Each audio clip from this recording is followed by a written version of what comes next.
that's why I want to personally extend my gratitude to Justin Baldoni and Blake Lively.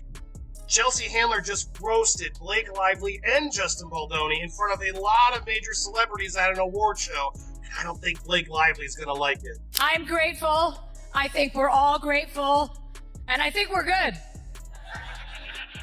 These HR complaints saying these were real and these were ignored, all painting Justin Baldoni to be a monster, okay? Look, she does make fun of Justin and Blake, but the fact that she's making fun of it at all shows she doesn't believe Blake. But there's probably not going to be a sequel.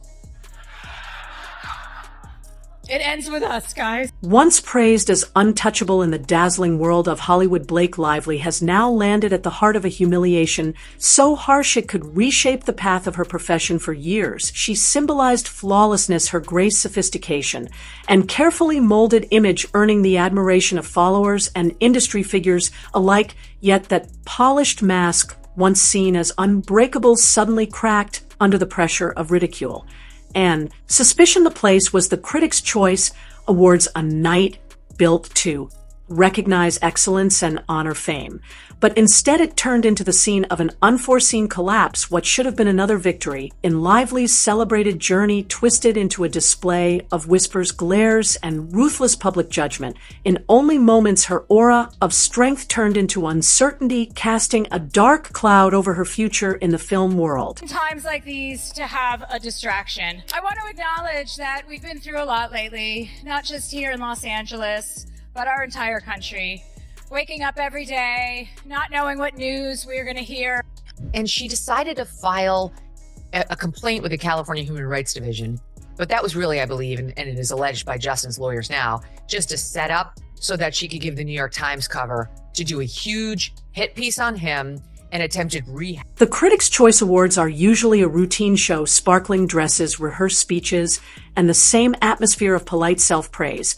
But this year, Chelsea Handler broke that pattern with her signature boldness, walking onto the stage with a spark of mischief. She tossed aside the usual script of courtesy and jumped straight into a roast so sharp it left the audience gasping before breaking into uneasy laughter. Her tool was sarcasm delivered with that cold, flat stare she has mastered, and her chosen marks were clear: Justin Baldoni, and most harshly Blake Lively. With mocking politeness, Handler thanked them for giving the industry a badly needed distraction. The meaning needed no explanation. Everyone present knew it pointed directly at Lively's very public courtroom turmoil. The strike was not softened by humor or balanced with warmth. It was filled with dismissal, treating Blake not as a respected celebrity, but as a sideshow. What made the sting deeper was not only the remark itself, but the precise delivery, lacking even the faintest trace of compassion. In that instant, Handler turned Lively's carefully crafted image into a punchline, stripping her golden girl aura down to idle gossip.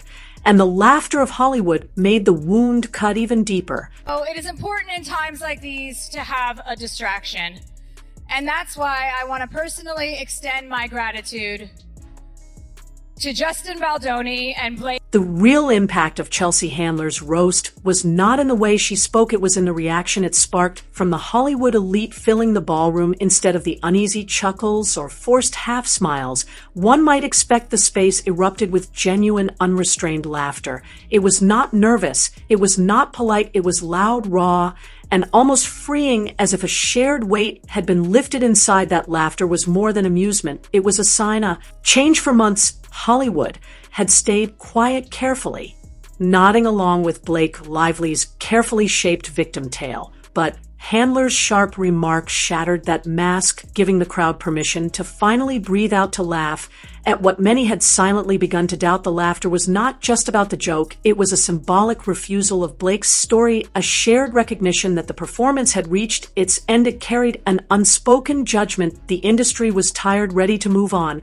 and maybe prepared to leave Lively in the past. That burst of laughter did not only move through the ballroom, it spread across Hollywood, sending a message louder than any headline. I think everybody in this room, no matter whose side you're on, we can all agree to accept that there's probably not going to be a sequel. It ends with us, guys. And there are a lot of bodies for Blake Lively. So he's first filed a defamation lawsuit against the New York Times for their totally irresponsible report about this matter, in which they made a mistake, so egregious mistakes, I mean, intentional. To show how sharply Hollywood's view had changed, cameras zoomed in on the responses of some of the most influential names in the business, not background figures, but true A-list powerhouses whose opinions steer cultural dialogue. Reports highlighted that stars like Orlando Bloom, Emma Stone, and Ryan Gosling were not merely flashing polite smiles to cover an awkward exchange. They were genuinely overtaken, bent over in laughter, wiping tears from their faces as they rode the wave of Handler's punchline. Those raw, unfiltered responses did not remain inside the ballroom. Within moments, they were clipped, shared, and replayed all over social media, quickly picked up by entertainment outlets, and reframed as a key turning point in the story of the evening. And that is what made them matter. This was not just entertainment, it was silent approval. Their laughter, amplified by cameras and broadcast across platforms, became a symbolic ballot showing the tide had shifted. For years, Blake Lively had enjoyed almost unquestioned public backing, but this instant revealed a crack. The collective amusement of Hollywood's elite was not harmless fun. It was a clear public statement of doubt, ridicule, and recognition that the industry was prepared to move forward without her. Why are we here, Blake? Because again, you remember, Blake filed this suit. Not Justin. Blake filed this suit. And if all of Hollywood is really believing her and Ryan, well, then why are they laughing? It's because this shouldn't be funny. This shouldn't be funny if we are seriously taking Blake's case so serious, which we're not. And unless Blake's dropping something to warrant all the things that she did to him,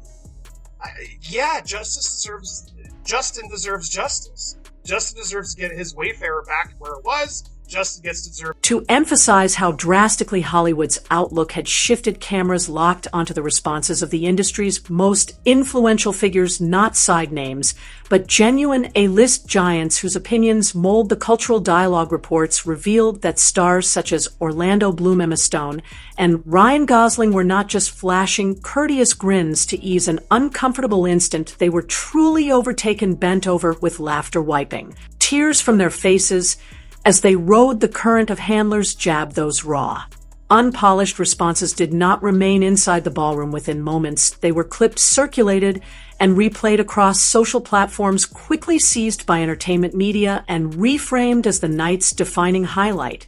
And that is what gave them weight. This was not mere amusement. It was silent approval. Their laughter, amplified by cameras and spread across outlets, became a symbolic ballot that the current had turned. For years, Blake Lively had enjoyed almost unbroken public backing, but this point marked a crack. The combined laughter of Hollywood's elite was not innocent fun. It was a public statement of doubt, ridicule, and a clear recognition that the industry was prepared to move on. I would challenge back. This is absolutely not good for Blake Lively and Ryan Reynolds. To see the Critics' Choice Award, which is a lot of critics and people coming in, it's press and people who review the films or at least hobnob with the studios. They're there trying to be nice to all this. At the center of this growing drama are the serious and far-reaching accusations brought by Blake Lively against Justin Baldoni. In her legal action, Lively claimed a troubling pattern of sexual harassment combined with what she portrayed as a calculated effort to smear her name and derail her career. These were not small complaints. They were explosive charges with the power to ruin lives, end careers, and shatter public confidence. Instantly, through her case, Lively cast Baldoni as a man abusing his position, using influence to pressure silence and discredit a woman bold enough to challenge him. The story was intentional, built to stir outrage, draw sympathy, and frame her as a brave figure resisting predatory conduct. For many, these charges first struck a chord, becoming the foundation of her public backing. They reinforced her image as a powerful female voice, unwilling to ignore injustice. More than anything, they became the spark that set off the storm. Claims so forceful, they triggered the scandals still engulfing Hollywood. Hollywood award shows was actually going to step up and make some jokes. So props to Chelsea Handler. I think she could have gone harder. I think she could have gone more on Blake and Ryan, but she's playing in the middle. But all I will say is this is not Blake Lively's. The courtroom battle took a shocking turn when Justin Baldoni answered with a counterstrike of massive scale. Instead of seeking a quiet resolution or relying on damage control, Baldoni filed a $400 million countersuit for defamation and civil extortion, a move so bold it sent shockwaves through Hollywood. And beyond this was not just a defense, it was a full-blown offensive meant to flip the narrative even more surprising. Baldoni reportedly widened his case past Blake Lively naming Ryan Reynolds, and even the New York Times, greatly expanding the arena and raising the stakes to levels never seen before. The signal was clear. He was not backing down, but ready to fight with every resource at his disposal. Adding further tension, reports emerged that Baldoni held extensive proof evidence strong enough to dismantle Lively's claims and completely turn the story upside down, what started as Lively's attempt to frame herself as the wronged party suddenly shifted into a high-risk legal and media storm with growing doubt about her intentions. In a dramatic reversal, the spotlight moved, casting heavy suspicion on her accusations and presenting Baldoni as the figure prepared to reveal the full truth behind the controversy. This sums up Hollywood in a nutshell.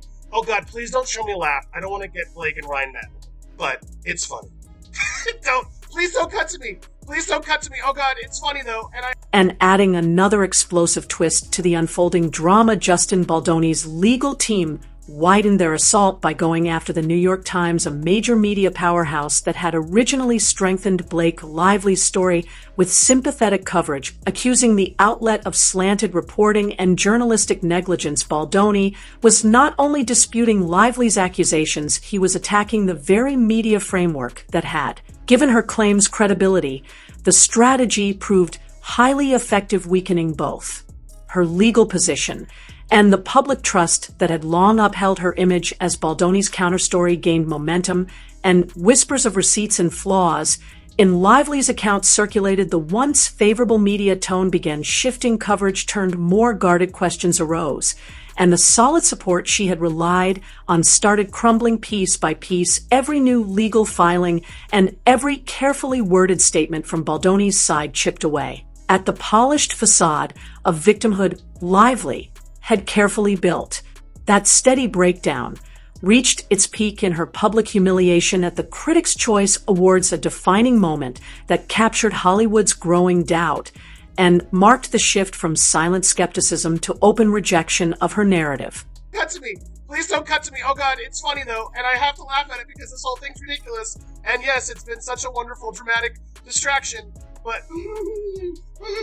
Amid the rising legal clashes and the intensifying storm of public scandal, one element has become the core of speculation: the whispers that Justin Baldoni holds receipts, concrete proof with the power to dismantle Blake Lively's claims. Although the exact nature of these materials remains hidden under legal secrecy and industry gossip, their rumored existence alone has cast a heavy shadow over her accusations, fueling doubt and reshaping opinion. What could these receipts be? Emails that contradict her timeline, texts hinting at hidden motives, witness statements that counter her story with no confirmation. Imagination fills the space, magnifying suspense while further weakening belief in her carefully built narrative. The very suggestion of receipts never even shown publicly has already become one of Baldoni's strongest weapons, quietly eating away at her credibility and reinforcing his counterattack. The scale of his countersuit only heightens the spectacle of $400 million claim,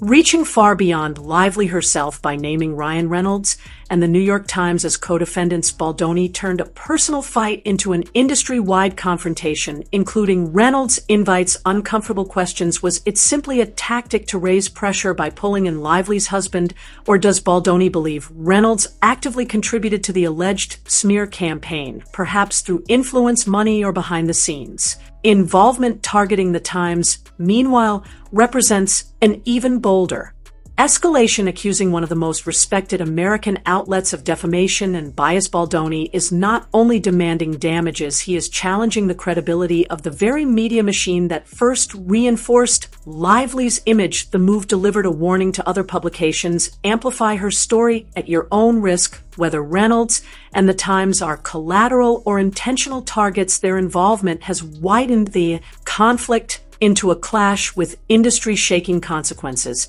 For Lively, the fallout has been fast and brutal. The once untouchable Hollywood favorite now finds herself trapped, her career and reputation in real danger. What began as a bold attempt to frame herself as a wronged woman standing strong against misconduct has twisted into something far darker, a tale of manipulation, collapsing credibility, and fading public backing. The breaking point did not arrive in court, but on one of Hollywood's grandest stages, the Critics' Choice Awards. Chelsea Handler's scorching roast reduced Lively's cause.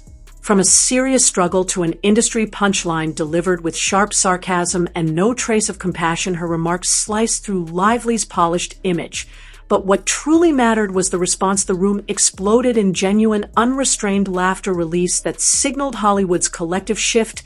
In that instant, her story crumbled under ridicule, marking her fall from grace. Now, as the lawsuits drag on and the rumored receipts loom bleak, Lively stands in a dangerous place. Once a shining example of Hollywood glamour and relatability, she has become a warning that even the most carefully protected persona can collapse when truth, strategy, and perception collide. Whether she fights harder in court or tries to retreat quietly, the harm is already done. The laughter, the suspicion, and the nonstop speculation will follow her. And in a world as unforgiving as Hollywood, where reputation is currency, the question is no longer if she has been damaged, but whether she can ever return.